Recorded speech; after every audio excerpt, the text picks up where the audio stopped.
Alrighty, everyone. Thanks for joining me. This is your host, ID Jester. Welcome back to part two. Part two of our playthrough of Fields of Glory, Volume 1. This is the Trevieres Mission 1 World War II mission.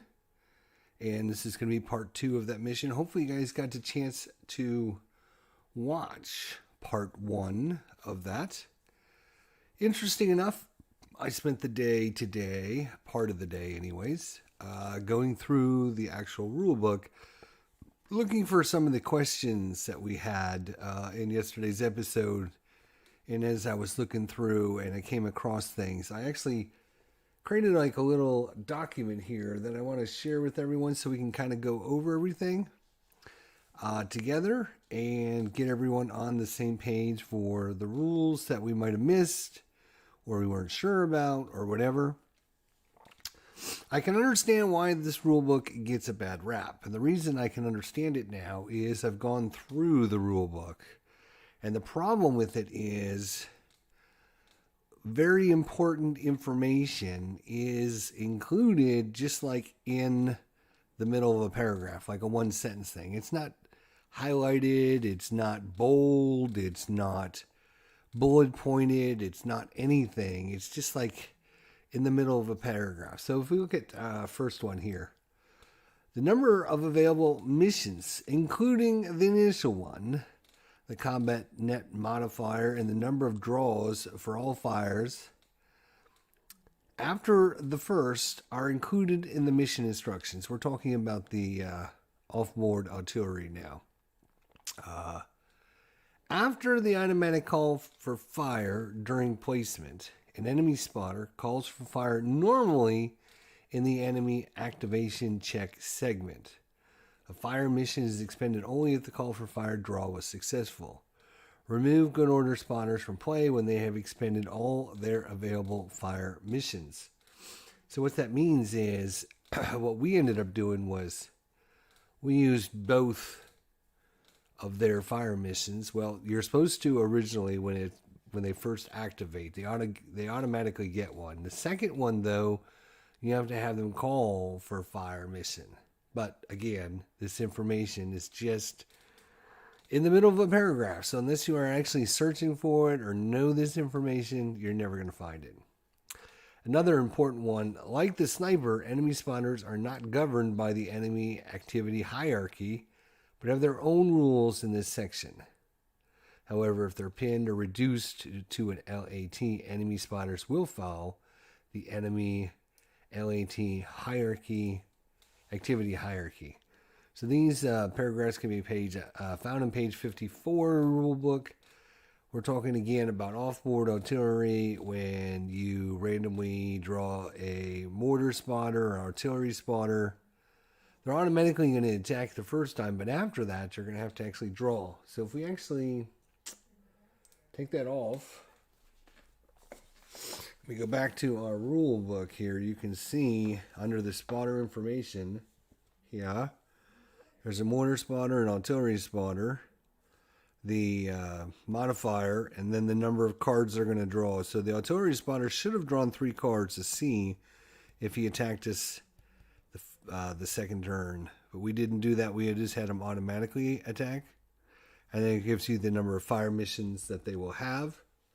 And like I said, one of the most important parts of this is that you will remove good order spotters from play when they have expended all their available fire missions. Modifications to the command draw. When drawing for commands, whether in the activation segment or the initiative segment, but never in the general initiative segment, modify the number of action cards as follows. If the headquarter staff is pinned, -1 of their green, +1 of their veteran. Under a cover marker, including fortifications, they get a +1. If the headquarter or staff card has a volume of small arms, -1, volume of fire, activation, automatic weapons, -2, heavy weapons, snipers, and incoming would be -3. That is found on page 15 I knew about the pinned and green and veteran. I didn't know about the volume of fire markers or whether they get the bonus if they are undercover. So we kind of screwed up on when we did our activations. We're giving our guys not more than they should have been getting. So we're going to make some adjustments to that when we get back to the regular board. Mike was telling us about the difference between assault team and fire team, so I wanted to highlight this as well. So here's the rules for the assault team and what they can do, and the fire team. And the most important thing, I guess, is what I wanted to highlight was what Mike said. The fire team, so when you split off a team from your squads, you can either create an assault team or a fire team, and they do kind of the same thing, but the main difference is the fire team can only move to an adjacent card if that card is a staging area or is friendly occupied with no volume of fire on it. So fire teams can't be used to scout into cards with PC markers on them. So you can't move fire teams except to an adjacent card if it's in the staging area or is a friendly occupied card with no volume of fire on it. So if you're going to be using scout teams, having your units move up, you want to make them assault teams so that way they can move to an adjacent card, etc. So wanted to point that out, and that's on page 22 of the rule book for you guys checking that out. Now, another big thing I came across, a couple of these I came across, like I said, when I was looking through for different rules, and I was like, oh, I didn't know this. I should probably copy this, and maybe other people out there wouldn't know this either. So we're talking about the early handheld radios, the SCR 536s, which is what we're using in this scenario. Because of the limited broadband strength, the SCR 536 allows radio communication only within line of sight, as if daylight, and ignores smoke. So what that means is on the regular map, it would go just like line of sight between cards. The most important part of this is highlighted in blue there. The SCR 536 does not work from under a cover marker. So all of our platoon leaders that are currently underneath cover markers are not going to be able to get ordered by the company headquarter because they're undercover markers. So he can't call out and say, hey, do this, do this, do this. We're deciding to do this because our platoon leaders are now undercover. So I thought I would mention that as well. All right, movement. Let's go back to this. Yeah, here we go. Movement to an adjacent card includes diagonal. Possible movement actions are listed on 4.2.2 A, B, C, and D. The rules for moving to another card are: mark any unit that moves, unless it successfully infiltrates with an exposed marker. Now, this is kind of an important one because what I had done was I moved up a platoon with a platoon move, and then I told another squad to move from that card to a different card. And Mike said, nope, you can't do that. You got to move the other squad first, and then you can platoon move. And that's why, because when anyone moves, they get marked with an exposed marker. And this, of course, you infiltrate. And you may not move a unit that is marked with an exposed marker to a new card. When entering another card that is occupied, when entering another card that it has an unoccupied or friendly occupied cover marker, the moving unit may move directly into the cover marker. So when you move into a section, a new card, and it has a cover marker, when you move that unit in, they can automatically go if the cover is unoccupied or friendly occupied. If you move from a trench, a bunker, a pillbox, or an attached building, and you exit into two adjacent card units may move between them without being marked exposed. So if there's a trench in both locations, you don't need to be exposed because you're basically moving through the trench or the bunker or the pillbox or whatever. But two adjacent cards have to have that. And then this is another one that I didn't know, and I don't know if a lot of people out there do or recognize this rule. It is highlighted there in blue. Although you can move diagonally, although diagonal movement is generally allowed, infantry units, friendly or enemy, cannot move through a PDF when moving diagonally. So that I did not know, and I think I've watched some people break that rule. So what that means is, it's just saying there's a PDF marker between these two units here. Let's say there was enemies here and we were here and we were firing back and forth. If we had units here, we can't move them there because they're crossing this PDF marker. So I didn't know that, and I thought it would be a good one to highlight. So anytime there's PDF on the corner coming in diagonally and you're trying to move across that, it blocks that. All right, a couple more quickies here for us. Stacking. So I was wondering about, how many units I can stack in a hex, how many I can put underneath cover, etc., etc. So 5.1.5 says stacking is having more than one unit in a card. You may have no more than 16 steps and 4 vehicles per side on a card. Steps embarked on vehicles do not count. The number of steps under a cover marker may affect combat. Casualties do not count against card capacity limits, nor do brew up or wrecked vehicles. This is from page number 26. So yeah, your total allowance is 16 stacks, or 16 steps of points. So if you got a leader and an anti-tank weapon and a heavy machine gun, and you got 3 squads, that's 3, 6, 9, 10, 11, 12 right there. So if you're thinking about moving an extra couple squads from a different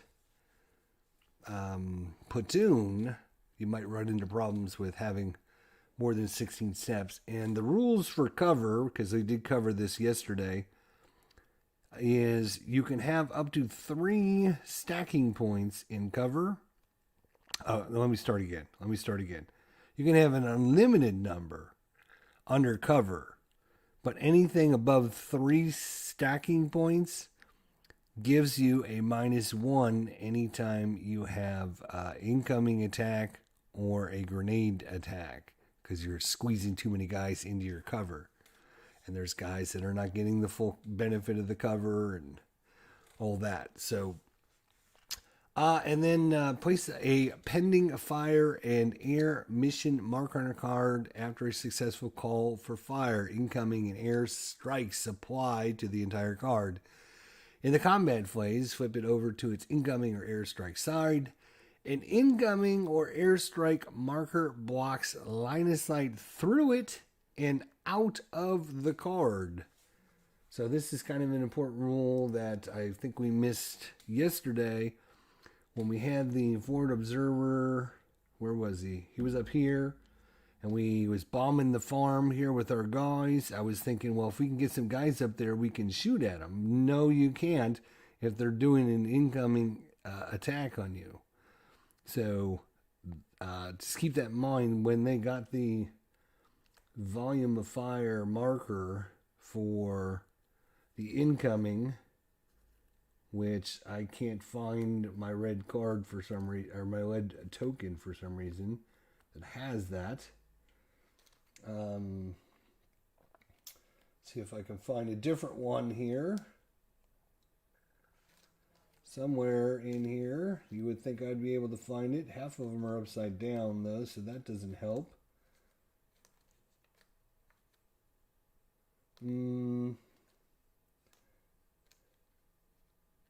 Automatic weapons, yada yada yada, exposed markers. For some reason, here we go. So if you got an incoming marker there, that's going to block line of sight through the card. So these units wouldn't be, these units couldn't see these units couldn't see these units. And it also blocks line of sight out of the card. It doesn't block line of sight into the card, but it blocks line of sight out of the card. So, if there was, say, an enemy unit here and we had our mortar doing an attack on this, then the units that were there wouldn't be able to shoot out. So, according to an upcoming or airstrike marker blocks line of sight through and out of the card. And there goes into, in another page, it goes into some details on, and it specifically says fire into is unaffected, but fire out of that location is not possible. Remove at the start of the following combat phase. Its NCM modifier depends on the unit. And this is from page 31. Hey, what's going on, buddy? Thanks for joining me. So we're just going through a couple of the things that I noticed that I saw when from yesterday's episode before we get started today.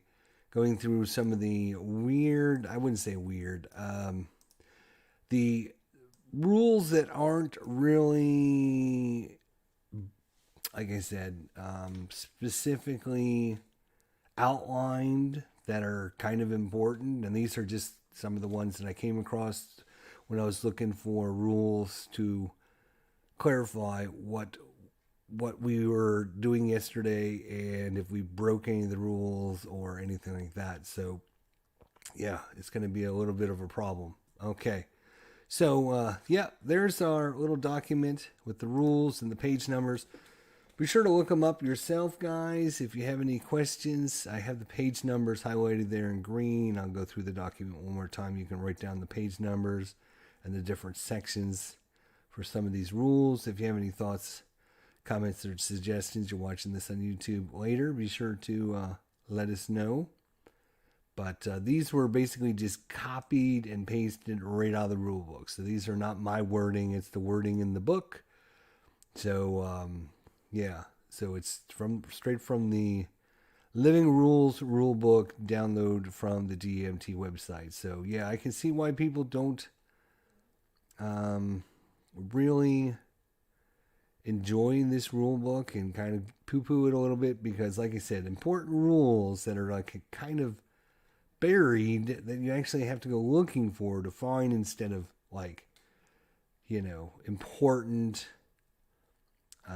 important rules, right? So like this whole section on how the enemy acts during a artillery is kind of like really important, but you don't find this information anywhere except for like literally in a paragraph. So unless you read this paragraph, memorize this paragraph, and have it highlighted, you probably will forget that, which we did yesterday. So anyways, thought I would go through all that before we get started today. I'm going to try and finish this up for sure today because I've got plans for the next couple of days to get a new game on the table before the end of the year. So hopefully I'm trying to complete one of my games from the list that we did at the beginning of the year, the 10 games that we were going to play. I'm going to try and get another one done on my list because I still have a few days left in this year. So I'm going to finish this up today, boys and girls. So let's see how we can do. So after we looked at the rules and everything, what I'm going to do, unfortunately, is I think we kind of gave ourselves too many rules in the beginning because we weren't adjusting for the fact that every one of our platoon leaders is green, which means we should have been -1. There was quite a few times that we actually had extra rules that we never used. So what I'm going to do is we have first platoon and second platoon has saved 3. So what I'm going to do is I'm going to move those down to 2. Third platoon doesn't have any saved. And one thing I did forget is we do have a veteran first sergeant who gets a +1 because he's a veteran. So we actually didn't give him enough rules because he wasn't being adjusted for being a veteran. So he's normally a 3. We're going to slide him up to 4 just to compensate and just kind of say, this is what we did. We kind of made a mistake, but yeah. All right. Now, because of the rules we just went through and our let me slide this over so you can see. All of our different platoons have this company TACNEC SCR 536. Every one of our units have that. Well, if you just look through or just watched our little explanation, one thing about those radios is because they're so old and crappy and they weren't very strong, they don't work undercover. They don't work undercover, which we have every one of our platoon leaders undercover right now, which means our company headquarters doesn't matter how many orders he's get because he can't get in contact with anybody to give him the orders because everyone's undercover right now. I thought going into today, I'm like, it seems a little weird that you would just why wouldn't you just throw everyone undercover? Because it just doesn't make sense to me. Like, why wouldn't you just take everyone and throw them in the cover? Sure, there's a penalty that if they get grenaded or they get an incoming fire mission or something like that, but that's not normally going to happen. There's going to be a very small chance that anything like that's going to happen. So, I mean, you would risk it. I would risk it. But now I find out why. Because if you're using these radios, right, you want to have your platoon leaders out there so they can get the orders. And the other thing is, like I said, they work by line of sight. So this unit can see and communicate with all of them so the company headquarters can stay back here and still contact the platoons to give them their orders. But now that they're undercover, he's trying to call them on the radio, and he's always getting a bunch of static. So, unfortunately, we've kind of screwed ourselves because we didn't understand the rules. But I'm not going to undo that. We're just going to keep going and playing the way we are, and we'll just have to learn from our experience, just like the Americans, right? Americans are green. They didn't know. The platoon leaders all climbed in. They're inside the farm or the gully or the woods, and they're like, trying to reach the company headquarters and like, damn, I'm not getting a signal. Maybe I shouldn't be here. Maybe I need to find somewhere else to call. So that's why they're green and that's why we're green. All right, so let's get to it. We do have our stack of cards set up just from the last game. We are on game turn number 4 of 10. Our objectives are to clear these first 2 rows and then get our primary and secondary objectives. Right now, the only enemy unit we have on the board is this unit right here, which is the German 88mm heavy weapons, who literally just took out one of our teams. And they're just casualties now. And projecting into there. Alright, so we're doing the friendly headquarter phase now. The friendly headquarter phase. You know what I'm going to do? I'm just going to take the rule book and just put it up there. Because I think I can see it from back here. And it would make things a little bit quicker and easier for me, I think. And I can put up our chat up there as well. Let's see if anyone's being all chatty with us. All right. So, friendly headquarter event phase. Now let's draw a card. See if we have any. Nope, no auto radio symbols, so no there. We're not doing a defensive mission, so we can miss 3.2. We go to 3.3, and that's the friendly command phase. So first things first, the company headquarters down here by himself. And he's going to draw 4 orders, which he's not going to be able to give anybody anything. So he's got 4 orders to give. So,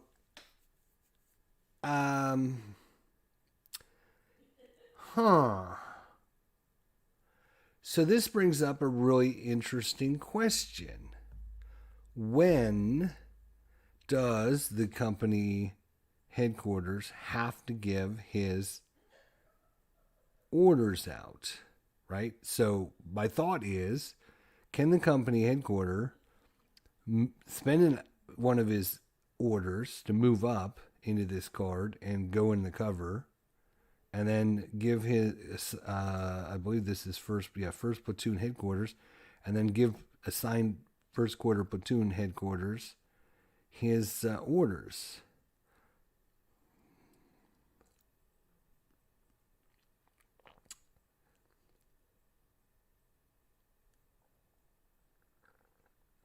I would assume yes. If you don't believe that's true, let me know in the comments section down below. So he drew 4 orders. So his first order is going to be, he's going to move up himself because he's calling him on the phone. Nobody's answering. So he's pissed. He's going up there to find out why the hell they're not answering their goddamn phone. So he will be exposed. But when he arrives, he realizes everyone's hunkered down in the gully. So I'm going to move him into the cover. And he should be able to assign orders now to first platoon. He won't be able to for second platoon or third platoon. They're on their own. They're on their own, but at least first platoon might be able to do something. So that took an order for him to do that. And then he's going to order first platoon. And he's going to save. He's going to have 2 left after all that. So let's go ahead and see how many first platoon is going to get. Since he's being commanded by the company headquarters, he's going to get a total of 3. So first platoon actually had 2 saved. And so he's going to go up to 5. So first platoon is going to have 5. And first order, that first platoon is going to do is we have to get some people up here so we can start shooting this 88 millimeter.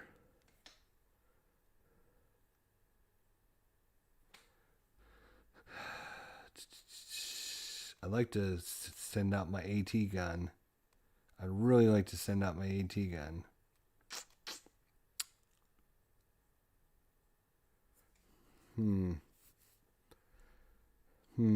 How risky is that going to be?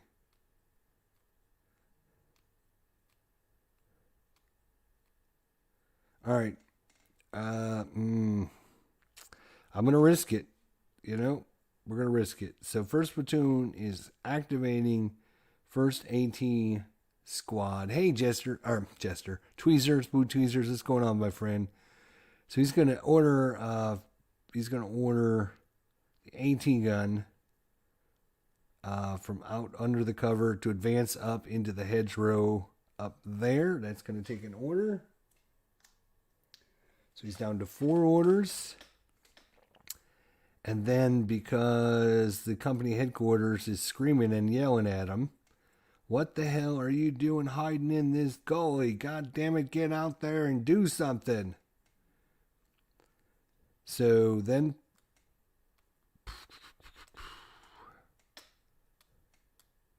let's see, does he want to order anybody else? We got a lot of assets we need to start ordering around.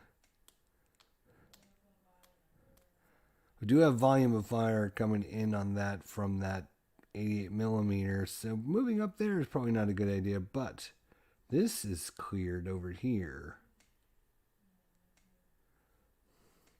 So before he does anything else from under the cover, first platoon is going to order first machine gun team to move up to the farmhouse over here.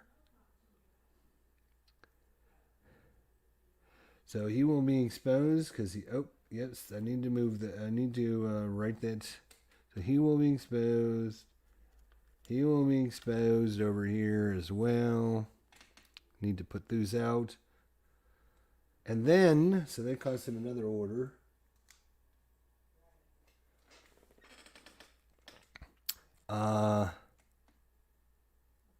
First platoon is going to platoon move out, which is going to cost him 2. So he's going to have 1 remaining, and then he's going to save that one. This PDF was in my example. That was not should not be there. That was an example I was giving everyone about something as we worked through some of the rules in the beginning here of this session, things came across in the rule book that I wanted to highlight for everyone that's maybe new or hasn't played this game. And thanks to Blue Tweezers for help teaching us this game.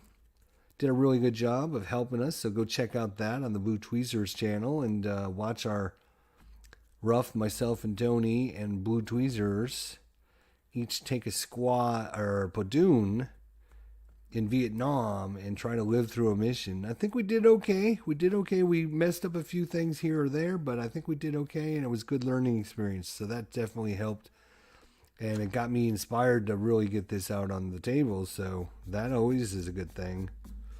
So thanks to Blue Tweezers for that.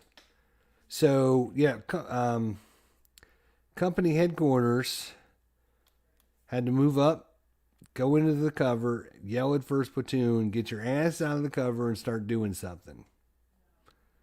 Because he can't communicate according to the rules. Again, we're going to, share them with you guys. Which one was it? This one here, the SCR 536 does not work under a cover marker. So he cannot communicate with any of his platoons. They're all hiding under cover like a bunch of wimpy cover. All right. Let me bring this back up. All right. So that is first platoon. He is done. Oh, and you know what I did? I forgot. I forgot. There's modifiers again. We just went through this. God bless. Right? When he did his orders. Right? He did his orders. He got how many? He got 4 or whatever. 2 or whatever he got. I forgot the modifiers for all that. So he gets a -1 because he's green. He gets a -1 because we are currently in... no, there's no volume of fire. That's right. So that's not a thing. So if we go back to our little cheat sheet here, let's bring it back up. Again, this is right out of the rule book. So he is not pinned. He's green, so he gets -1. He is under a fire, or I'm sorry, under a cover modifier, so he gets a +1. And there's no volume of fire coming in on him. So he gets a +1, -1. So we did okay. We didn't mess up that time. That time we didn't mess up. All right. And I got to finish this tonight. So we're going to try and cruise along and get some speed with this. Because I have to finish it up. Because I've got to get some things done this week. And get a new game set up on the table.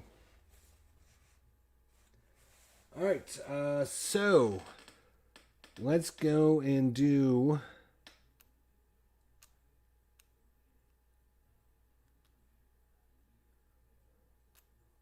let's go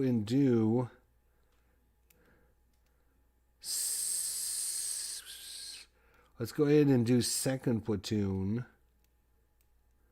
The second platoon is not being commanded because he couldn't reach him. Yep. So he's going to get the little number. -1 because he's green, +1 because he is undercover, though. So he will get 2 orders. So second platoon has 2. Got 2. So he's going to have a total of 4 right now for second platoon.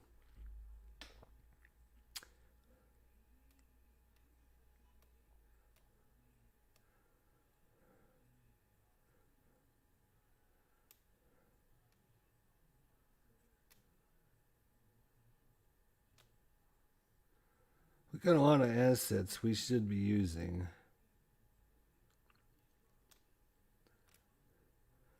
So he's going to tell He's going to say, you know what he's going to do? Yeah, I think this is what he's going to do. I have a good idea. I don't know how well it's going to work out, but I have a good idea. We need to get first platoon stuff back over to him. That would be good. Because first platoon is here, over here. They're all over the place. So, second platoon is going to tell third squad of second platoon, the ones with the rifle grenades, to move up to the farmhouse. So they're going to move up to the farmhouse. He will get an exposed marker like this. Exposed marker. There we go. But if we need a grenade up there, he needs to get up there. Next thing he's going to do is, so that costs him 1 order. So he's down to 3. And now his next order is, he's going to be like, you know what? I can't reach the company headquarters while I'm sitting in the farm. I'm going to have to get out, find some higher ground. So he is going to actually, if he moves out of cover, that's a problem though, because he won't be able to command anyone that's inside the cover. God. And if we bring everybody out, you know what? He's going to tell this fire team. He's going to tell this fire team that happened to, I think it came from 1st Platoon event earlier in the game. This is the location that had the forward observer that was bombing the hell out of the fire team. This fire team lived through 2 artillery attacks. These guys should automatically become like veterans, I think. He's going to tell them, move up to the farm. So he's going to cast an order, 2nd Platoon, and he's going to tell these guys, move up to the farm as well. So we're going to have a, you can see where, this is where our attack position, I don't know what that even does, but, and the next question is, because we're going to be exposing this marker and this marker, anything can happen. I don't want to have a bunch of units that are not under cover.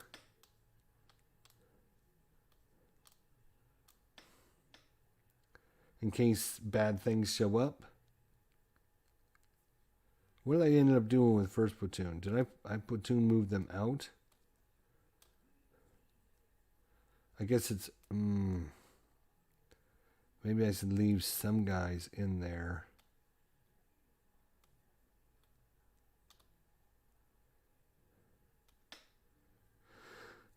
Well, we already did it. Let's just move on. All right.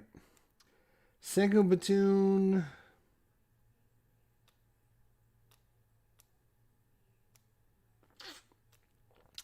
Yeah, he's going to save his 2 orders. He's going to save them. Platoon move everyone out, you say. Out of the cover or up there?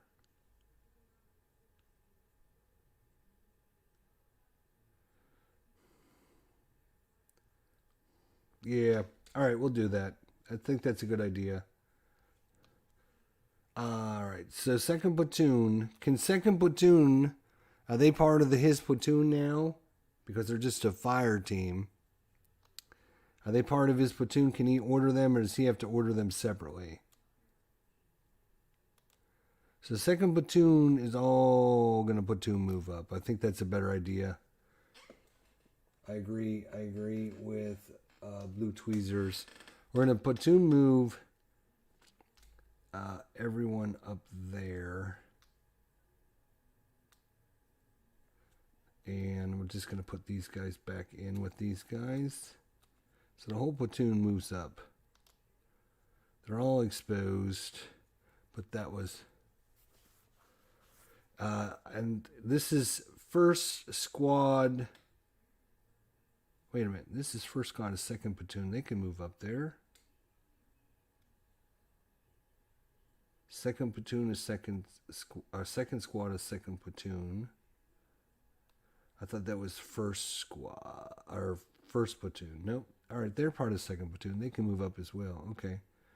So you can see we've already broken off some teams from a couple of his squads.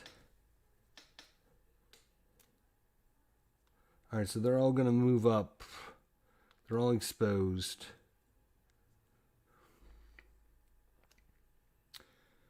All right, third platoon is, oh God. We got an 88 millimeter sitting here. It blew up one of our teams already, assault team that was sitting there. I don't want to platoon move that whole group. Hell no, but you know what I do want to do? I want to get an... We put one AT guy up there, right? Yes, we did. We're going to...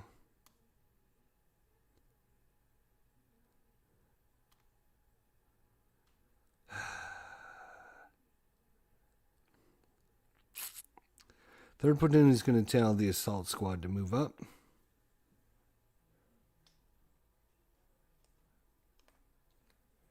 He will be exposed. Oh, we got to draw for how many cards. So 4, -1 because they are green, but +1 because they're undercover. So 4 orders for third platoon.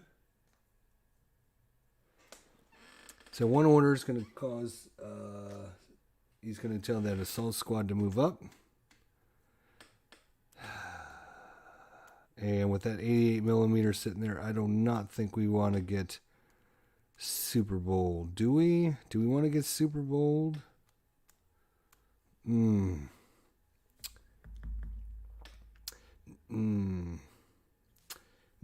that's it. So third squad is actually going to save 3 commands. All right, so then we go to First Sergeant and the XO. First Sergeant gets 2 commands, 1 because he always gets 1, but +1 because he's a veteran. So he's up to 6.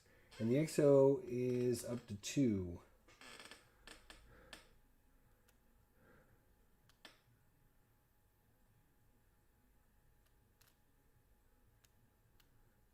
So the First Sergeant...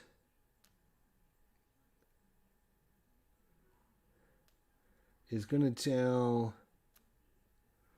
first squad of first platoon, move up. Move up, boys. Move up. So that's going to cost him an action. They are exposed.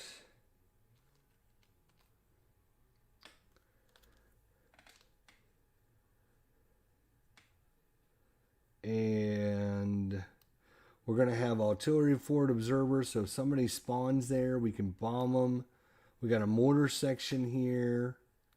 We also have the company XO with a 50 caliber machine gun here. So if somebody bad spawns there, or somebody within line of sight, it should be okay. It should be okay. We got a lot of assets just waiting. We've been going...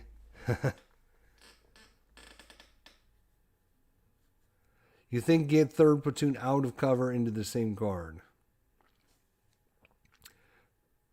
All right, we're gonna move third platoon out of cover, so that will platoon move. So it's to 3 orders. He'll have 1 left.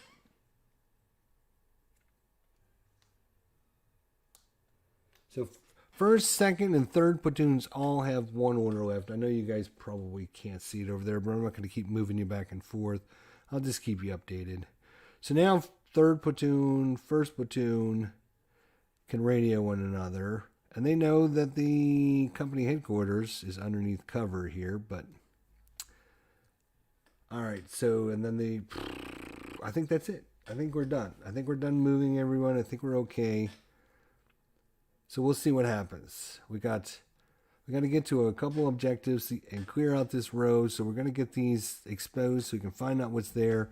our guys have not shot a bullet yet. Everyone that we've come across is either been too far away, or no line of sight, or we just haven't been able to shoot them yet. So we have to get some guys up where we can freaking shoot somebody. All right, here we go. So that was the staff impulses. We get the general initiative impulse. Now this is not adjusted by anything. Oops, come here, you. General impulse 3. So we're going to have 3 general impulses. That could save some bacon. Maybe that would save some bacon. So this card's cleared. We know there's nothing there. This card is cleared. And there's nothing there other than, well, 88 millimeters been locked in on it. So we're going to try over here first. We're going to have our assault team look for cover. So looking for cover is, okay, I can't remember if that one, is that one modified by, I think it is. Modified by your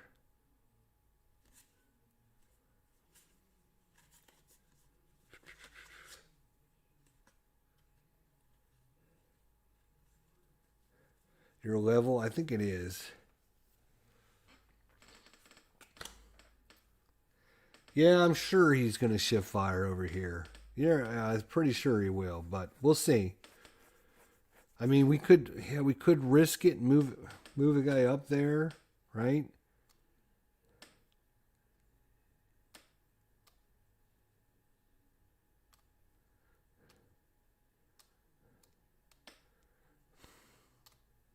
But they all platoon move, so they're going to be all exposed, so you can't. I guess you could order them first. But yeah, that's all right. They all moved.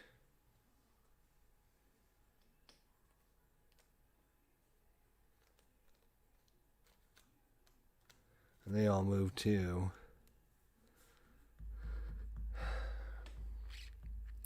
So what was I doing now? Right. Oh, yeah. So we have 3 general orders. This guy here, the assault squad, 4 cards. I think he gets a -1 because assault squads are considered green. If I'm not mistaken about that, Boo Tweezers. Assault squads, section 4.2. It's pretty bad when I know the section, right? Oh, it's not 4.2. It's just it is 4.2.5. Assault team. Oh no, they're actually line. Experience level is line. Okay. Yeah. And fire teams are green. Okay. All right. So he's actually going to get 4 cards. So we're going to draw 4. 1, 2, 3, 4. We're looking for the word cover. Oh, there it is, right off the bat. Cover. Blank cover. Oh, we had 2 covers in there. Nice. So they found cover. That might help a little bit. And I think they can both jump in there because, right? Because once you find cover, you can both move in there. So, second general order.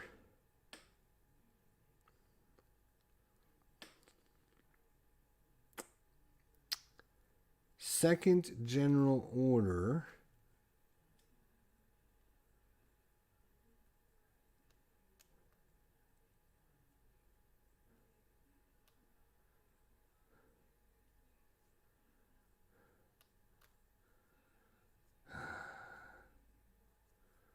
Is we're going to look for cover over here. Only the unit found it can use it. Really? Okay. Well,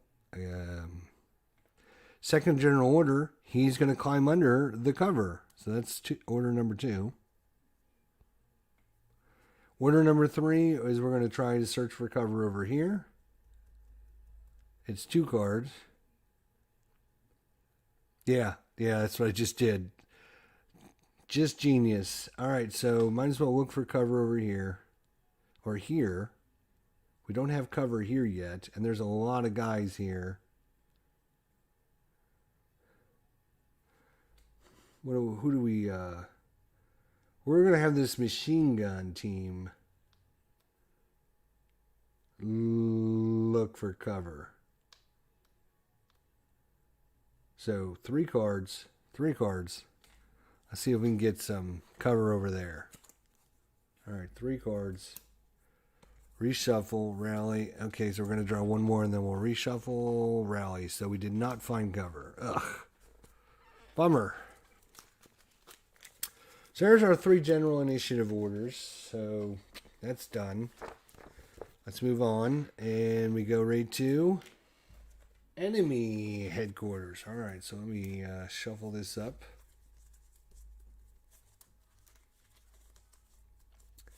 How's Blue Tweezers doing, my friend? You all right? Hanging in there? I know you couldn't go to Spain because of COVID outbreaks over there. So how's things going? It's getting pretty bad over here too. So flights being canceled because nobody works, because everyone's sick. All right, so here we go. There we go. We cut the deck. All right, so we're doing the enemy headquarter phase. Nothing. Good.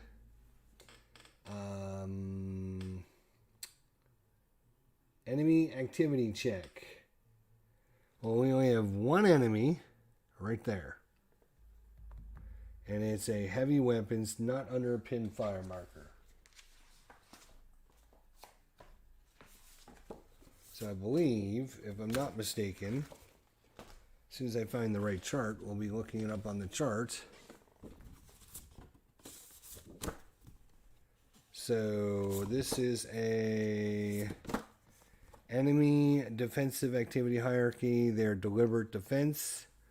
So on the same card as a U.S. unit, no. On the same, no. Is he an, what is he? Is he an A? No, he's an H. G or H volume unit with an out of ammo marker. No. He did shoot, right? So we do need to keep track of how many shots he took. He took 1 shot so far. I'm going to put a die on top of him that shows how many shots he's taken. Oh, the other half is in Spain and you're stuck in the UK. Oh, bummer. That's a bummer. Not under fire and no line of sight to a U.S. unit. No, he now can see these guys. Under fire, no. Not under fire, but is open fire. Placed a PDF. Not, oh, that might be the one. Not under fire, but is open fire. Not under fire and no line of sight to, no.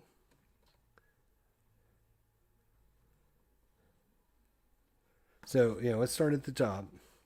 On the same card as a U.S. unit, no. On the same card as U.S. unit, no. An H unit with an out of ammo marker, no. Not under fire and no line of sight to a U.S. unit. Hey, Tony. Good to see you. Thanks for stopping by. Okay, so here comes the question for you. So when these guys moved up, they can automatically see him. So would they open up on him automatically? So you have an assault team, and then we have the AT gun that moved up. So when they moved up, they can see him.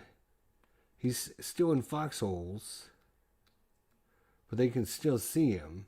So would they automatically go under fire?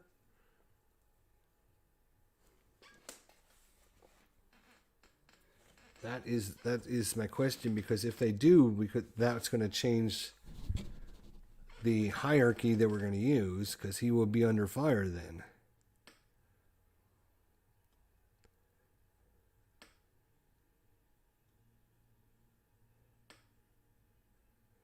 Well, my question is, when these Americans moved up, so I had a squad move from here to here, and this squad move from here to here, would they automatically open fire on that guy?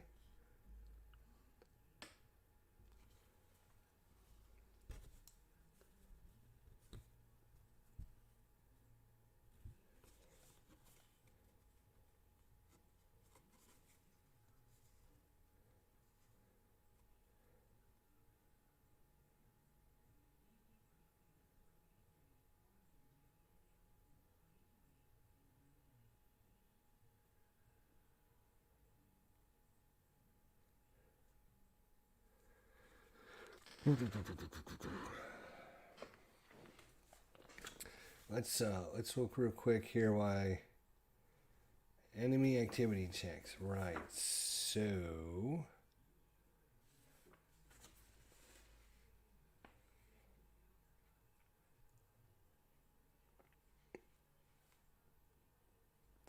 an enemy unit not otherwise engaged against a friendly unit must engage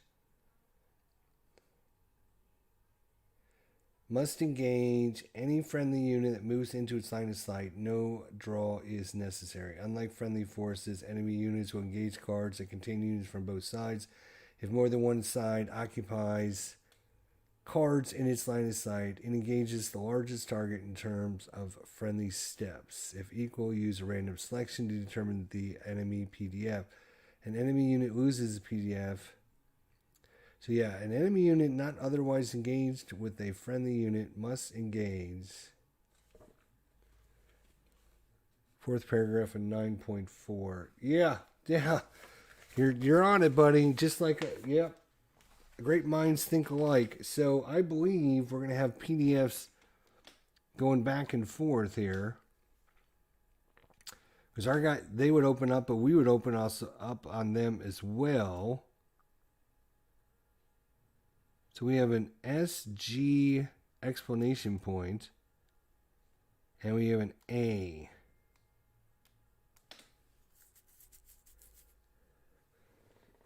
So I don't... Okay.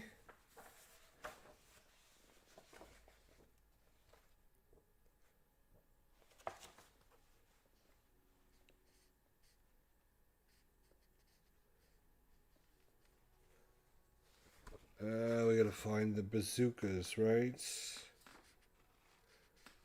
They're probably in the anti-tank ammunition, machine gun mortars, rocket ammo. Yeah, rocket ammo.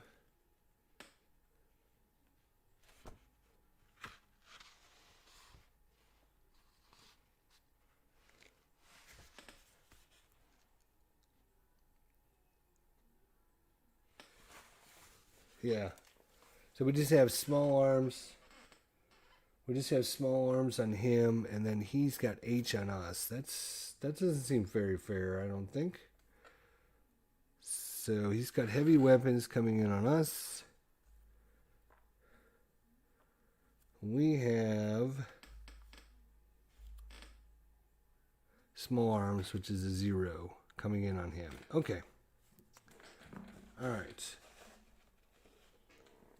Yeah, it takes an order initiative to shoot the grenades. Yeah, I was thinking that. That's what I was thinking, that just because you moved up the grenade guy, he's not going to necessarily... I guess we could have used a general initiative order for him to do that. But you live and learn, right? So that's part of the game, is living and learning and understanding, oh, hey, if you move up this guy, you might want to use a general initiative order to frickin' shoot it. We should have done that instead of look for cover. But maybe the cover will help us. Who knows? We'll see. All right. So this PDF goes away because he's no longer shooting into there. So that is done. Thanks for coming by, Boo Tweezers. I appreciate it very much. I like to just have someone with some knowledge. Just, you know, I have the right ideas and thoughts in my heads, but it's always good to have someone say, yes, you're right. Yes, you're right. All right, so enemy activity check. We only had the one enemy on the board still, right? Yep. We did that. mutual capture and retreat, no. Vehicles, no. So we're going to do the volume of fire segment, which is what we just did here.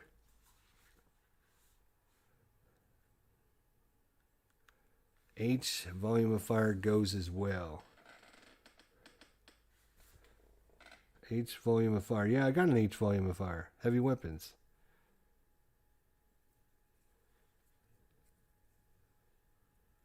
That's automatic. No, I got the heavy weapons. Yeah, I got that. And then ours is yeah. Okay, update fire missions, remove existing incoming. Nope. Flip pending markers or active side. Adjust the current activity. Evaluate potential contact markers. Okay, so we got 2 contact markers. We're going to call this one 1, this one 2. Hey, Viper Dave, how you doing?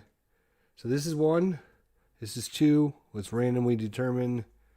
We are looking at number 1 first. So this open field over here. So let's look at our modifier chart now. So we have 1 volume. Oh, this does not have volume of fire anymore. So we only have 1 volume of fire marker, which means we are contact. Just contact. So A and contact. 7 cards. So we're going to draw 7. 1, 2, 3, 4, 5, 6, 7. Now we lived through it yesterday. Let's see if we can live through it again. Come on. We're not looking for the word contact. No contact. No contact. No contact. None. None. None. None. Look at that. No contact anywhere. All 7 cards are free. Whoo. So this potential contact marker goes away. And the open fields are open, which sucks because we got all this firepower just waiting to lay into something. So once again, the Americans don't shoot. Still haven't shot. All right, now we're going to do this potential contact. Now I don't think we're going to live through another one. 1, 2, 3, 4, 5, 6, 7. Still same thing. It's contact A. And we're contact A, which is 7 cards. So chances of not having 1 contact, nothing. Nothing. Rally. Cover. Blank. Oh my gosh. Rally. We got 1 card left. 1 card. Yes! Oh my God, look at that. Back-to-back 7 card draws with no contact on them. What is the chance of that? So we can get rid of that contact. Wow. I thought for sure we were going to get at least 1, possibly even 2 of them. So the chances of having 0, wow, that is amazing. All right. What's next on our agenda, you might ask? Well, let's see. Contact markers. Now we do the combat. Okay, so combat's going to be pretty easy.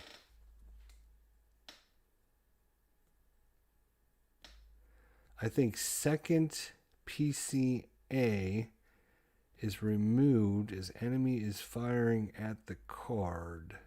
Oh, you think that one would have been removed already if it was firing at us?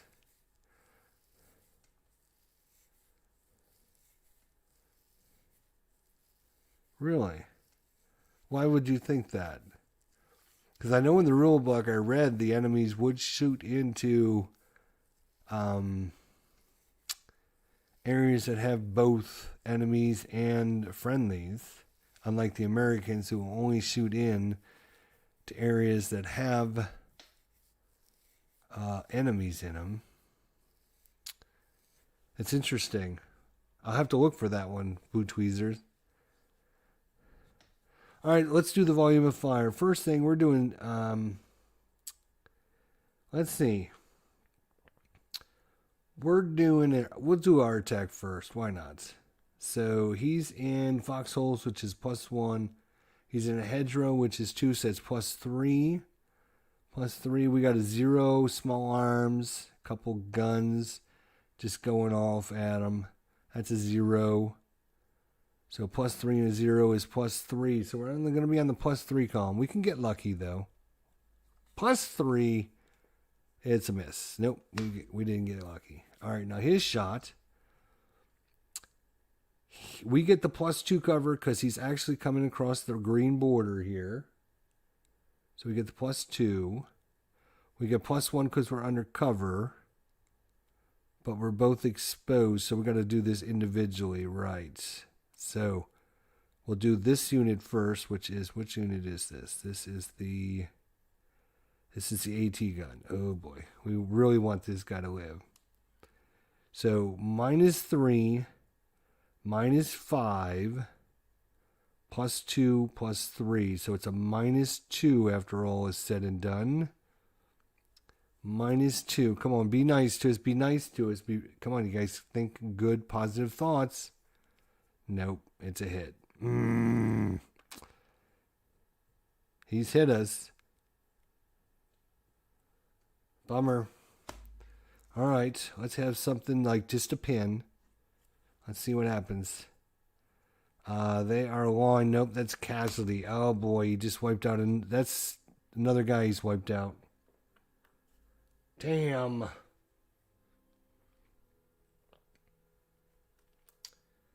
Another guy's wiped out. Thanks, Mr. 88. Bastard.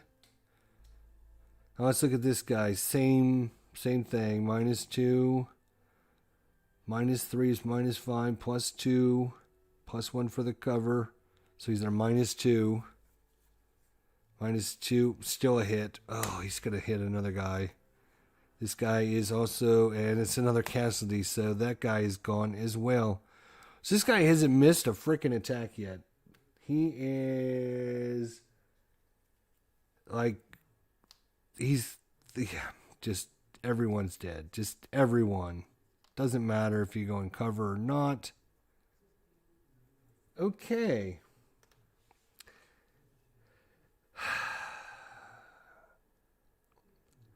Well, that was less than stellar.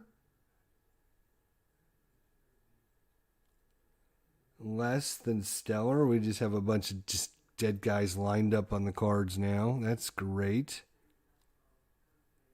We did find cover there, though. Okay, well,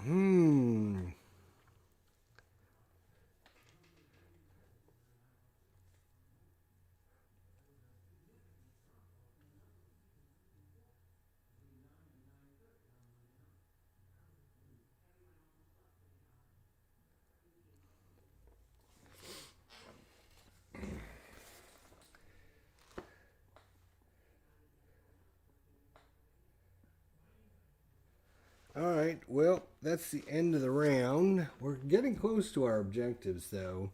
Our objectives are here and here. So we're just going to make a run and gun for our objectives, I think. Right? I think that's all we're going to do is just move up, get our objectives. So we have to clean this. Clean this. We have to clear this row of all the A's, and we have to get to our 2 objectives. Our primary objective is up here in the farmhouse on top of the hill. So actually, if we move up here, he can't see us.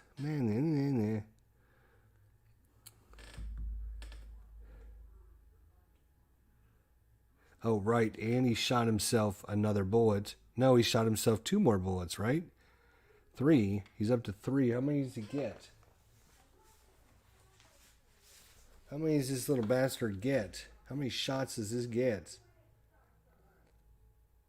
8. Oh, he only has 6 shots. So he's used half of them. Gun is brutal. Yes, it is. It has taken out half of our forces so far. I think we just swarm it. We'll put a bunch of guys here. We'll put a bunch of guys here. He can't hit both of them. He can't hit both of them. And we got cover here. And because there's a volume of fire here, we can try and infiltrate in there. Which means we wouldn't put the exposed marker on here.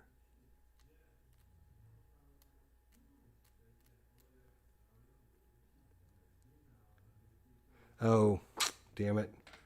It's a number of times the active. It's not per unit, it's per shots. Okay. Boot tweezers, who asked you, man? No, I'm just kidding. Keep giving me the stupid rules. Stupid rules. All right, back to our turn. We're up to turn 5. We have this super cool 50 cal who sees nobody.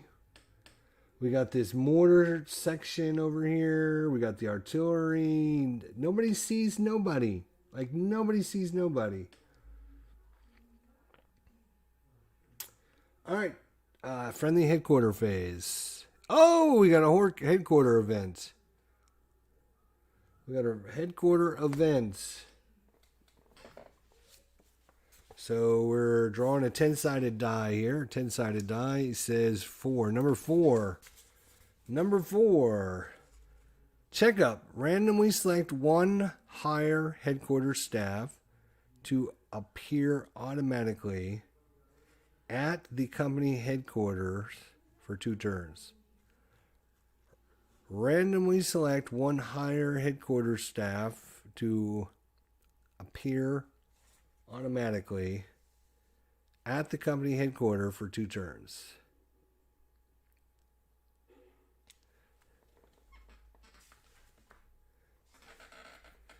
The 50 cal has line of sight to corner objective. Yes, we do. That's why we put everything here. Right, because of this open field. We figured if anybody spawns here or here, we got the 50 cal, we have the mortars, we got the artilleries. We just need to get up somebody up there to clear it, and that's what this guy's going to be doing here in a second. Oh, but he can't be commanded because no one's there to command him. Well, I guess the first sergeant can move up. He's got plenty of orders. He's a veteran, so...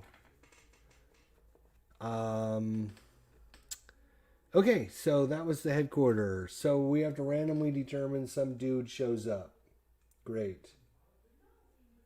We'll just assume it's like the battalion headquarters or something, because I put all those counters away.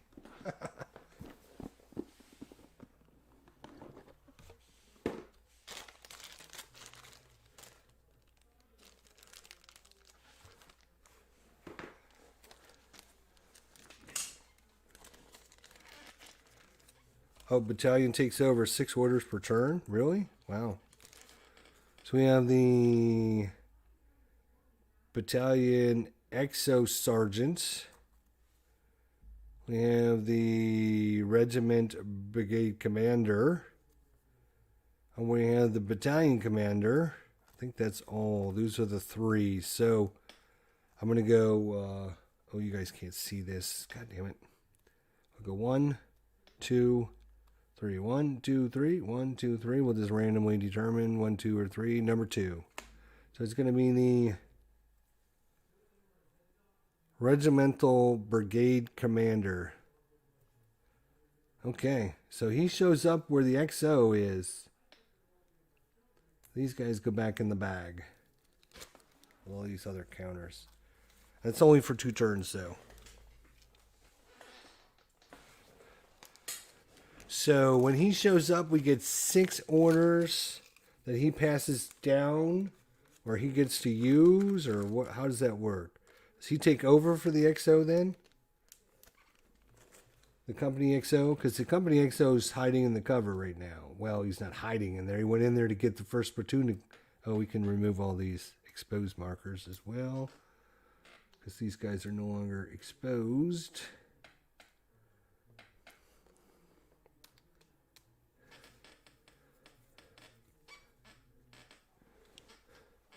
So we got the brigade, regimental brigade commander. This is like got to be, he's got like the eagle. So he's got to be like a big wig.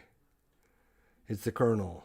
Smarten up. He takes over for the, okay, so he just takes over for the company headquarters.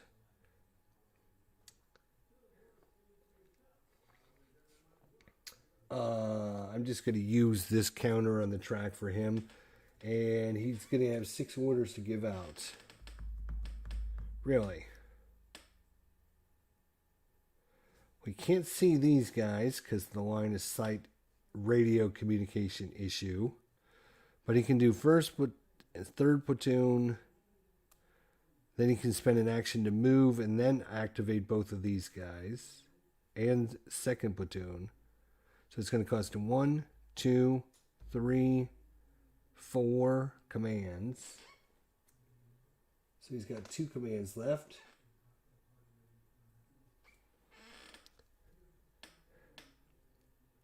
Four commands.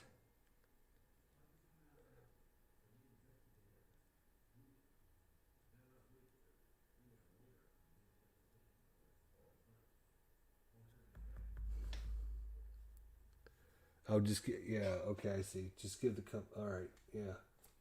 So we give the company headquarter 6.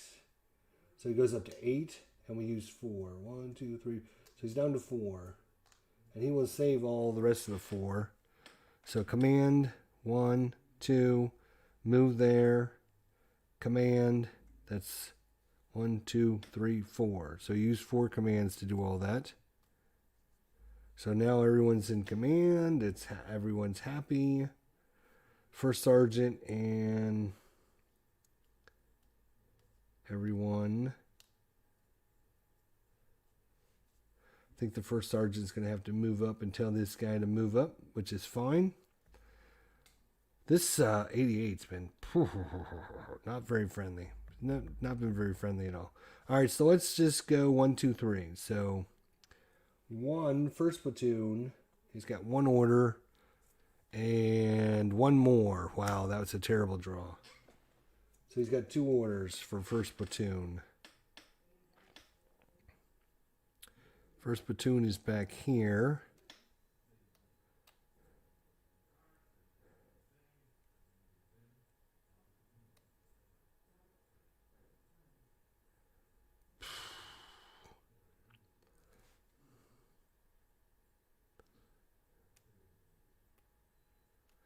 Third platoon, third squad. They do have the rifle grenades.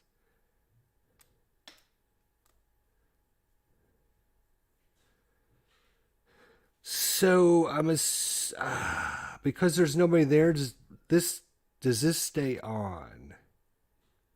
Hey, have a good night there, Boo Tweezers.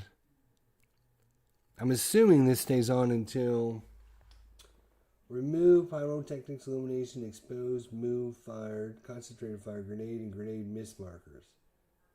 Evacuate casualties. Yeah, so I think this stays on until later. So, third platoon is going to tell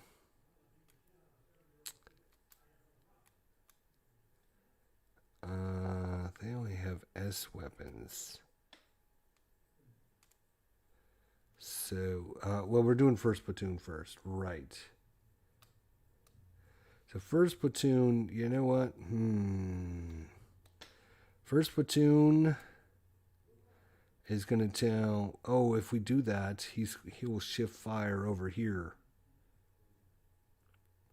Right? Because he automatically will shift fire. Right, what was that rule? Let's look at that rule again. It was 9.4 something. An enemy unit not otherwise engaged against a friendly unit must engage with the friendly unit moves in its line of sight. No draw is necessary. All right, so you know what we should do then is we should activate third platoon first. That's what we're going to do. We're going to activate third platoon first. Let's see how many orders he gets. 4. Plus he saved 1, so he's got 5 orders. No. 4 minus 1 because he's green. So 3 orders plus 1 is 4.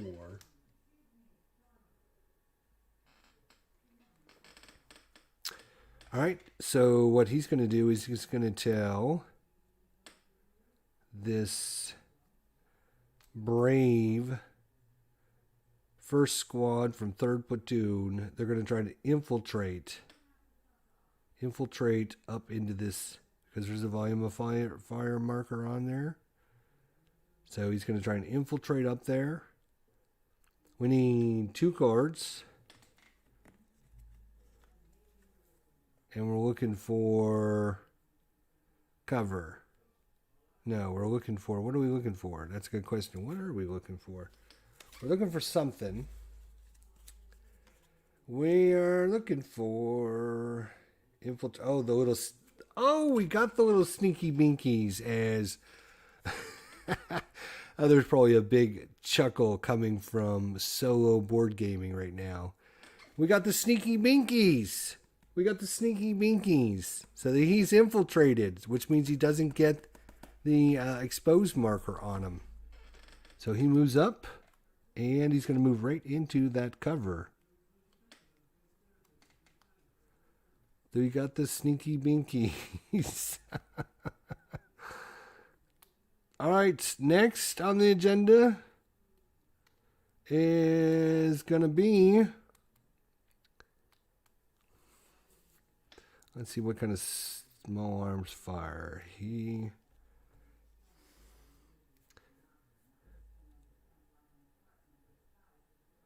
Yeah, we're going to try to move the bazooka up this time. We're moving the bazooka up. Again, going to try to infiltrate. 2 cards, looking for the silhouettes. Oh, we got the silhouettes, but we need to shuffle. We got the sneaky binkies. So he infiltrates as well. So again, no exposed marker. Nice. So that costs 2 actions for 3rd Platoon. 1, 2. He is down to 2 remaining. 2 remaining. The sneaky binkies. Solo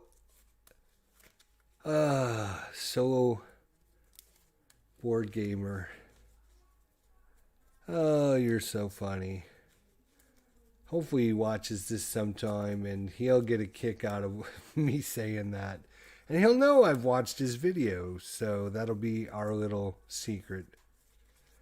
Alright, so 2 guys infiltrated successfully.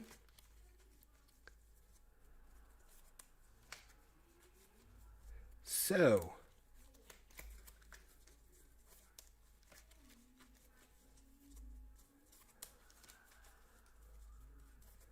what else is 3rd Platoon going to do? That's a good question.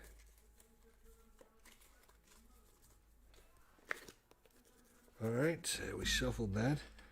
We also have 2nd squad and 3rd squad. 3rd squad has the rifle grenade.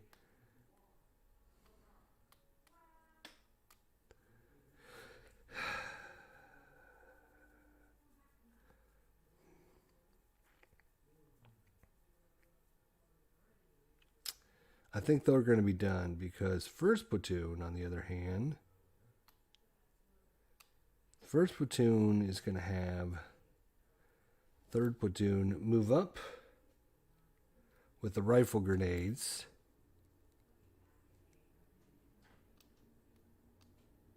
Oh, this exposed marker should have come out. The company headquarters is now going to climb out from cover. He's going to use one of his orders to do that. So he's actually got 3 left now. So the company headquarters has 3. 1st Platoon is going to send up 3rd squad with the rifle grenade. And that'll be 1 order from 1st Platoon.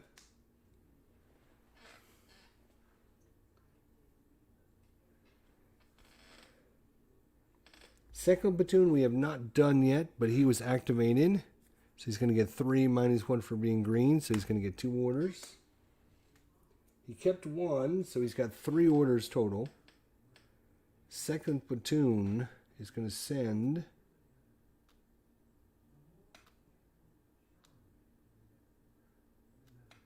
He's going to send... Ooh.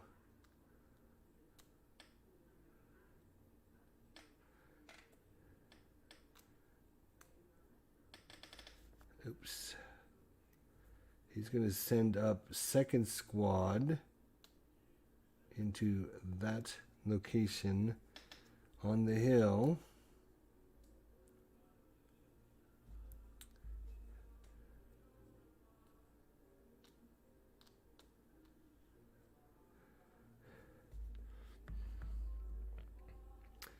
They would get an exposed marker. He can't infiltrate, unfortunately, but he is going to move up.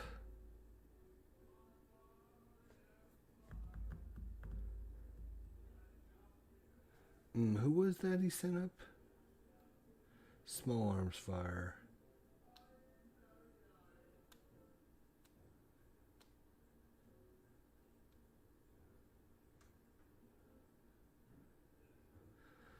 Do I want to send up the AT gun? Because he can't shoot here and here and here all at the same time.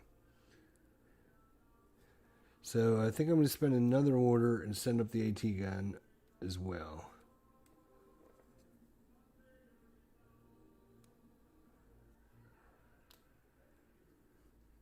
And the assault team as well. So they're all going to be exposed.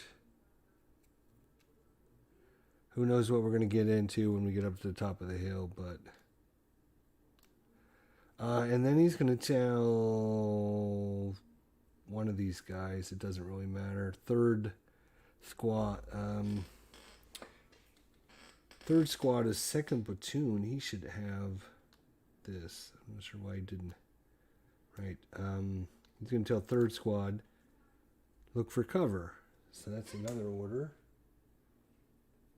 1, 2, 3. He's out of orders there when he does this, unfortunately. So 1, 2. Oh wait, nope. No. He sent up 3 guys. He's not going to be able to search for cover. Bummer.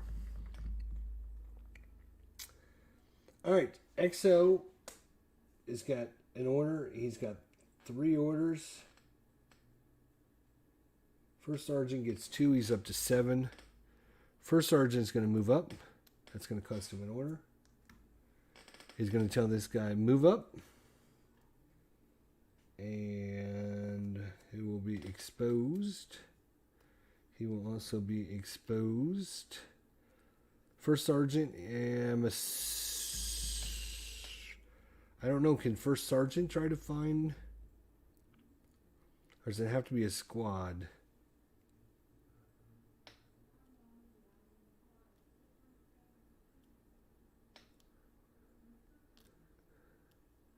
Don't know. I don't know if he can look for, when you search for cover, is there, let's see, looking for cover, can anyone do it? Let's see here. This is probably going to be at a movement action. So any headquarters staff can order it. Any good order unit. Any good order you're not under a cover marker and the card has not been reached is cover potential.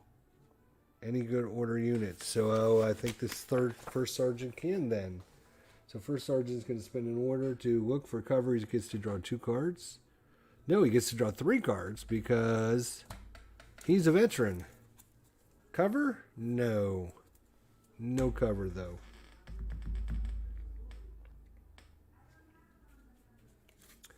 All right. The company XO is going to move up. So he will also be exposed. That's going to cost...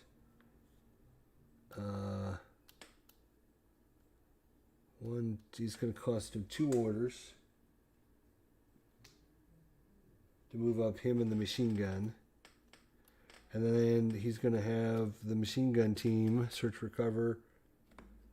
They only get 2 cards minus 1 for being green, huh? Or no, they're aligned. Sorry, they're aligned. contact rally, so it didn't matter. They didn't find cover either. Damn.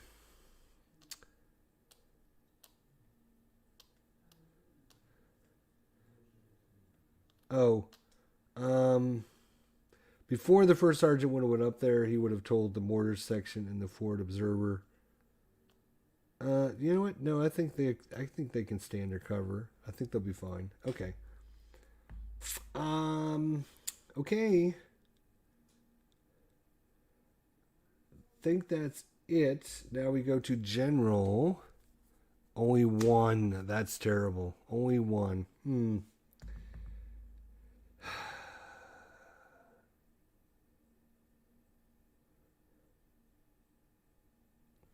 We're going to put it up here. Or we're going to search for cover up here. The bazooka team or the assault team or whoever. The assault team is going to search for cover. 3 cards. Cover! Alright, so finally we found some cover. Oh, you know what? No, I had to, wait a minute. I had to decide who to put into cover because only that unit gets cover, as we already mentioned. I probably would have done the AT gun because it's the most important guy to keep alive up there. So, cover. Where are you? There you are. So the AT gun is going to find cover. We got a couple cards we're going to have to deal with. Okay, what else do we got? Battalion headquarters, company, platoon, general initiative. We just did. All right, enemy headquarters. Enemy headquarters? No.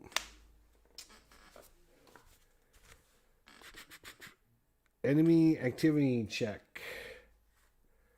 Well, currently, again, we still have one contact, the 88.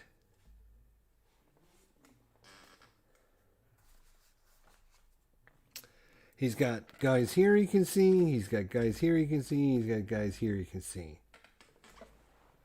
Which actually means... Oh, wait a minute. I was going to tell these guys to shoot the frickin' grenade. What did we do with our one general order? Oh, we looked for cover, didn't we? God bless it, I forgot again. All right. Anyways... He shoots small arms fire this way. He shoots small arms fire this way. And that's going to cause a big fat crossfire.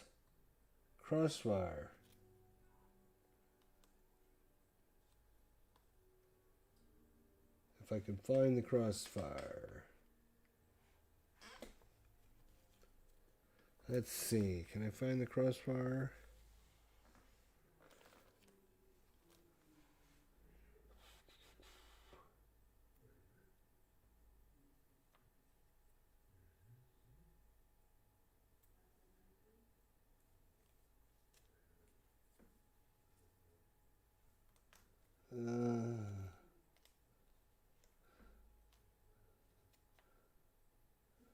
That's the automatic weapons, heavy weapons, small. Where are the crossfire? Are they in the back of some of these or what?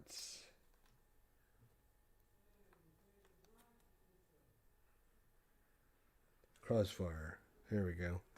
So he has a crossfire on him as well.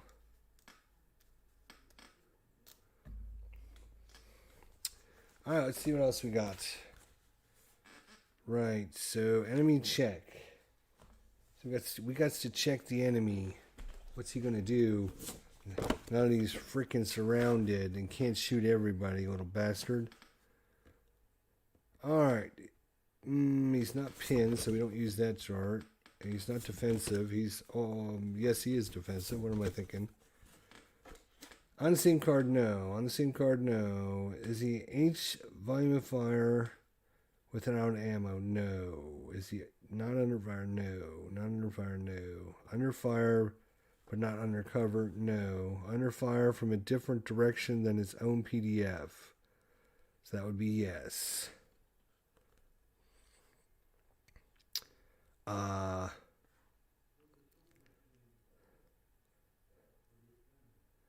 So he's either going to shift PDF under fire from a different direction than his own PDF. Looks like a D4. Let's see what we roll. We rolled a 1. 1 says no action, so he's going to continue doing what he's doing. Which kind of makes sense. He's got guys coming up here. You can see him. He's going to keep shooting down there. Might as well. He just blew up 2 more guys. So, okay. So that is the... This is going to get bad, though. All right. So that was the enemy activity check. Mutual capture, no. Mutual vehicle, no. The volume of fire segment, I think we adjusted that. Update fire missions. Evaluate potential contact markers. So this is where it gets ugly again. Ugh. We really don't need another contact. That'd be really good. So these are B. Right now we are on contacts that are 5 cards. So we'll see. This is 1. This is 2. And we are doing number 1. So this secondary objective, we're drawing 5 cards, looking for no contact. No contact. 1, 2, 3, 4, 5. And there's no contact on any of those. Beautiful. No contact. So we've cleared the secondary objective. No contact there. Good job. Now we got this one. We get another 5. Chances are... Oh, look at that. No contact. Cover, rally, cover. And look at that. We've completed our primary objective and our secondary objective. We've cleared out this row. We are on turn 6. I forgot to move that up. That's one thing I forgot to do. What happens when you complete your objective? Let's see.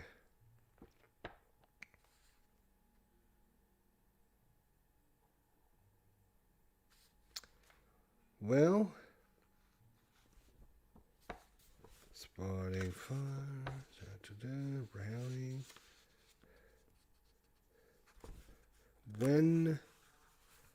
When do you like? Oh, that's it. We won. Like, do we wait till the end of the turn? Do we automatically just, it's over now? What happens?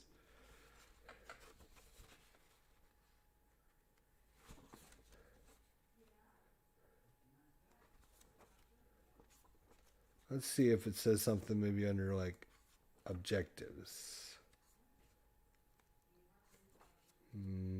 Ammunition. Concentrated fire. Combat results, volumes of fire, cover.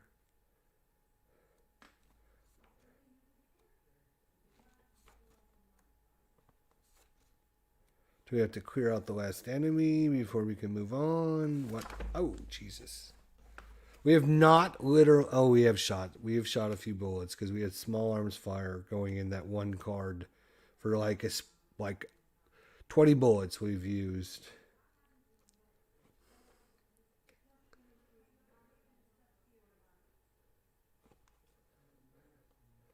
Setting up the map. I don't see anything about, like...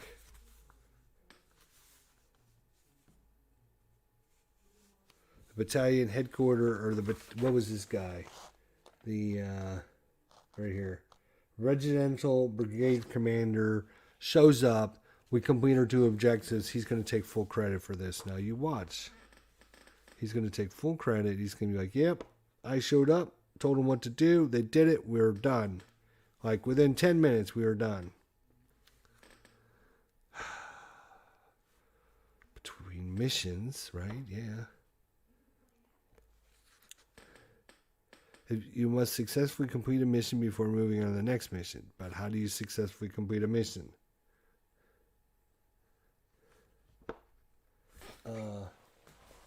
Maybe it says it in the book. Let's see. Little booklets.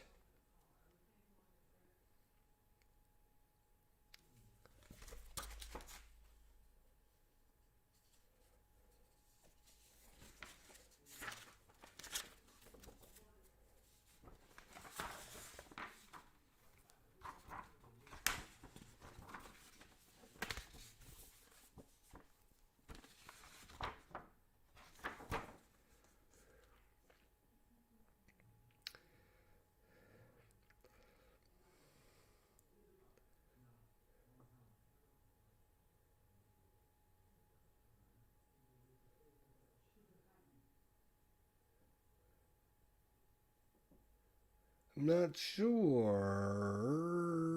I'm just assuming.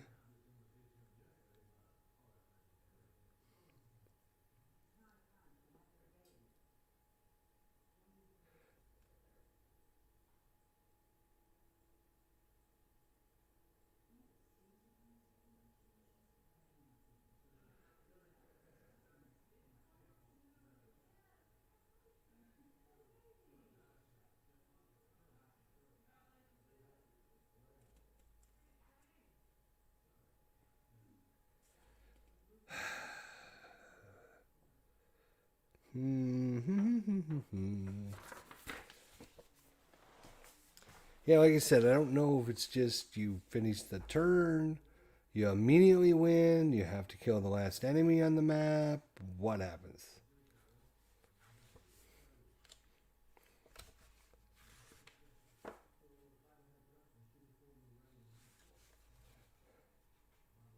I know one thing, we want to kill this 88. Which you couldn't think that that would fall back, right? How are they going to, well, unless maybe they got it on wheels or something, I don't know.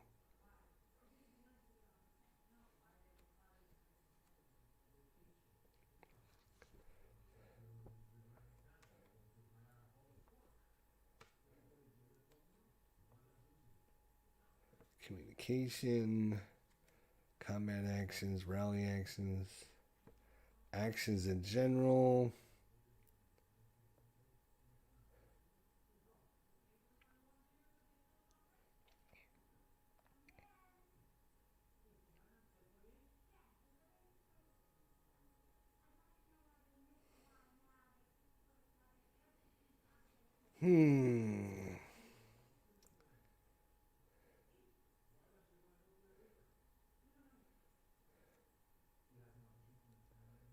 Like a lot of games, they'll have like a phase where it's like if you completed the mission, the scenario's over. Well, I'm not going to look for it all night. We're just going to play until the end of the mission and the end of this turn, and we'll call it a night. Like I said, I've got another game I have to set up here in just a few minutes, so we got to get this one boxed and put away. All right, so where are we? We did the potential contacts. There was no contacts. We got Objective 1, Objective 2. Oops. Objective 2 cleared. We have all this row cleared, which I think isn't that what it said? Let's see.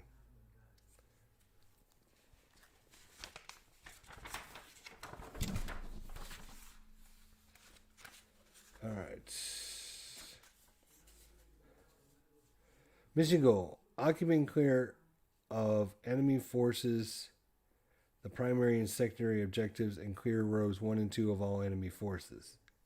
The mission goal: occupy and clear of enemy forces the primary and secondary objectives. Done. And clear rows 1 and 2 of all enemy forces. This is row 1. This is row 2. Done and done. So we'll play to the end, and we'll just assume this guy runs away here at the end of the turn. If we don't kill him first, but we're going to try and kill him first. All right. Next. Where are we?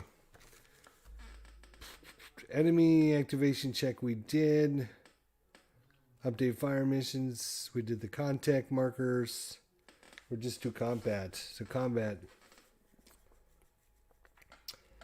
Volume of fire 3. -3.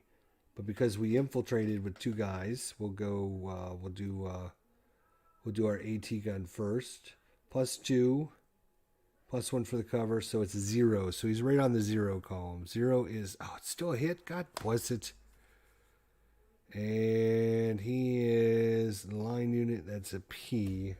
I think that means he's pinned. Okay, well that's not the end of the world. We will take a pin.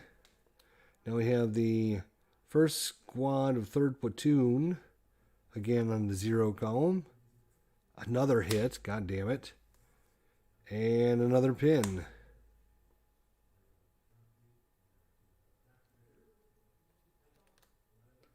Maybe, if I can find one. Pin. So he pinned both of those guys. But we're attacking back with 0. -1, but he's a +2, +3, -1. So he's a +2. +2. +2 is a pin. So we pinned him as well. So he is pinned.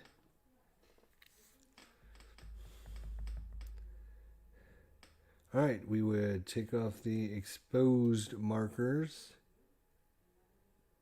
Take off the exposed markers. Hey Mike, how you doing, buddy? Good to see you. We are literally just finishing. I just spent 5 minutes in the rule book because we cleared objective 1. We cleared objective 2. We cleared rows 1 and 2 of all enemies. The only enemy that we've got on the board is still this stupid 88 who's killed off many guys. We just pinned him. He just pinned our guys, but we have an AT gun up here now. We got an assault team here. We got a rifle grenade ready to go in there. He is going to die, but I wasn't sure. Like, we're at the end of the turn and we've completed all of our objectives. Do we just end it and it just stops, or what happens? Or do you play to the end of the turn? Do you play all 10 rounds? Do you just end it? I think you would just end at the end of the turn if you've completed all your objectives. But I don't see anywhere in the rule book there's not like a phase that says check to see if you won the scenario, and if you have, then it's over. I don't know. We got 3 different guys coming in on that guy. We only have 1 potential contact left, which is there. We just wouldn't go into that location, to be honest. We have to play all 10 in case of a counterattack. How are they going to get I guess the headquarters.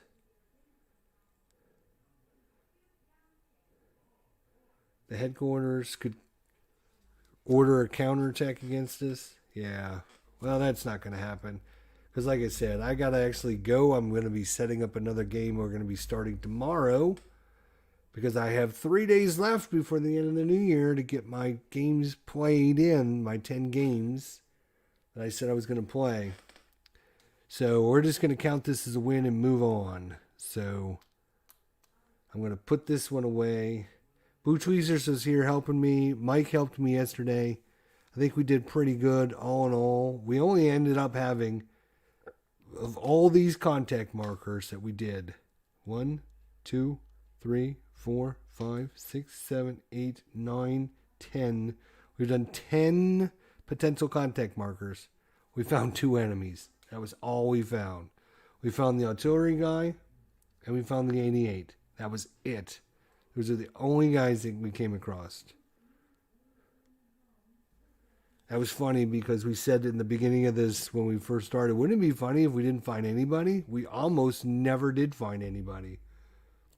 And we had all this We had our heavy machine gun and our artillery and our mortar sections all ready to go, lined up, and nothing showed up. Nothing. Yeah, crazy. We drew 7 cards when we did this one, and 7 cards when we did this one, and neither one had a enemy in it. We did 14 cards in a row with no enemies. Yeah, that's very unusual. I was thinking we were going to get at least 1, if not 2.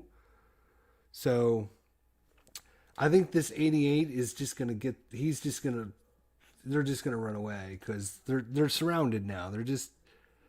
We can lob in grenade. We're going to lob in an AT gun. We're going to lob in a grenade. We got a grenade here. We're going to lob that in. We got an AT gun here. We got an AT gun up here. And we also have a assault team here. And we got a 2/3 of a platoon here. And all these guys are in cover, actually. These guys all infiltrated into cover. Surprise, surprise. And we had one special objective where the regimental battalion commander decided to show up on turn 6. And that's when we went in, got the objectives, completed them. And now he's going to go back and report that he, put on the report that was all because he showed up. But it was fun. It was a fun little game. Probably gonna, I think it was a little weird because we literally didn't run into any enemies. So I don't know if we didn't learn a lot because we didn't run into a lot of enemies, but I did learn things like when you move up the AT guns, make sure you keep a general order to shoot the freaking gun.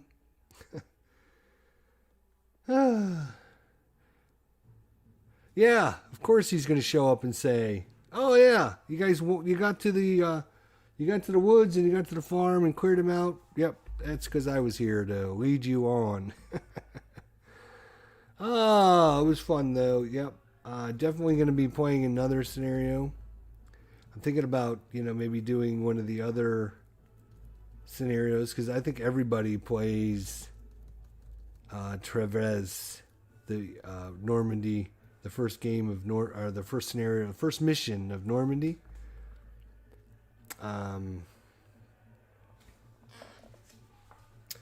Let's see, of course, how many... Oh my God, woman. She's got that TV so loud in there. I can hear it all the way in here. I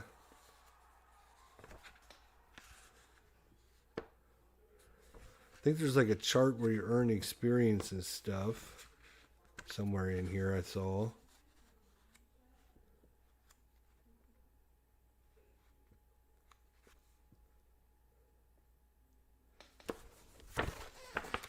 Let's see, gaining experience.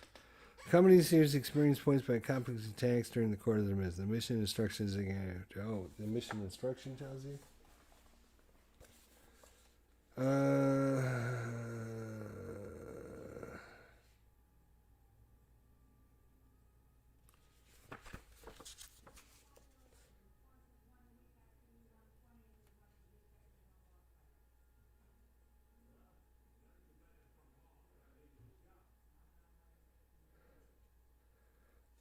Experience points. Okay, secure the primary objective, 5 points. Secure the secondary objective, 4 points. We did that, so that's 9. Secure the attack position, 3. So that's 9, 10, 11, 12. Clear another card that had a PCA marker on it. So that was 1, 2, 3. So that's 2 per card. So that's 6 more. So that's a total of 18 so far. We didn't clear any of the other ones that had a B marker on it. Or a C. Okay, we did clear this. 1, 2, 3, 4. So that's 22 points. We didn't capture any prisoners. We didn't capture any enemy casualties. Perform a successful grenade attack. No. Complete headquarter event marked star that turn. Nope. Successfully evacuated a friendly casualty. Nope.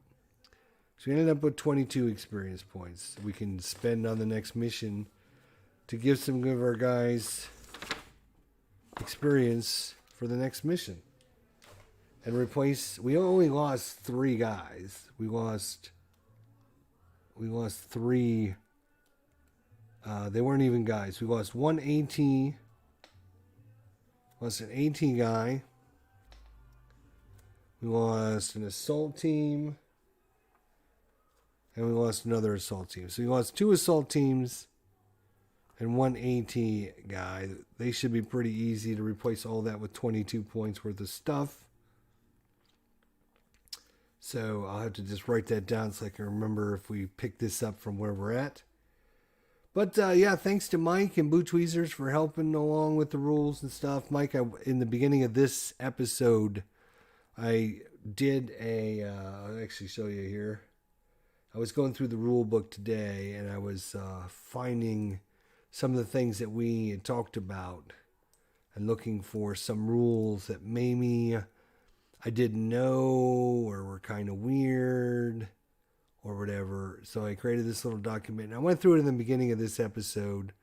So once this goes live, if you want to watch it, but there's things like the SCR 536 does not work from undercover. So if you put your platoon leaders undercover, you're screwed because they don't work undercover, so they won't be able to communicate with the company headquarters. You cannot move diagonally through a PDF marker. I didn't know that either. And I've seen some people, and I don't think this is like commonly known. So I was going through some stuff that I just happened to read in the rule book, and I said, oh, I should probably highlight a few of these rules and some of the stuff that we, were talking about yesterday, some of the rules and stuff. So anyways, yeah, so if you want to go back and watch that and put your, comments in or whatever, that would be fine. But I got 3 days left in this year. So I'm going to use my last 3 days to get another one of my 10 games that I'm going to play this year that we went through at the beginning of the year. I want to try and get another one. I have not played Paths of Glory yet officially, so I'm going to be setting up Paths of Glory and playing that for the next couple days, because that way I can get that full credit for that game officially, so I can make Ruff and Tony, so I can have more games played on my list than they did. So that should be fun. So I got to do that. I got to get it all set up and everything tonight. So I'm going to do that. And then we'll probably be playing that the next couple days. Then I've got to get Labyrinth back over here on the table and try to finish a couple turns with that. And and Storm of the Reich. Me and Pt2 are going to be continuing that either Thursday or Friday, because he was supposed to go to Spain this week, but he couldn't make it to Spain because of the COVID. I guess they closed it down or whatever. So he's stuck at home. So I might play with him. Storm of the Reich. So we got a lot of things to do here before the end of the year. All right. Anyways, thanks for watching. Thanks to Mike and Pt2 for helping. And we'll see everyone very, very soon. Everybody have a good night. Hopefully you enjoyed a little bit. There wasn't, unfortunately for you guys watching, there wasn't a ton of activity going on, which, as Mike said, is really weird.